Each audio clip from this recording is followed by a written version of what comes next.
En 10 años de vivir en Miami, Dayana se siente más paraguaya que nunca.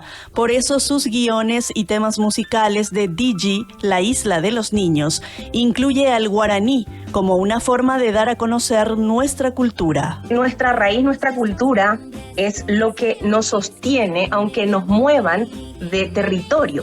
Y a mí, considero que soy como un árbol y me han cambiado de territorio, pero mi cultura, mi raíz sigue aquí conmigo. Sentimos que es un honor poder representar a Paraguay aquí en Miami, compartiendo nuestra cultura. Y siempre digo, yo soy paraguaya.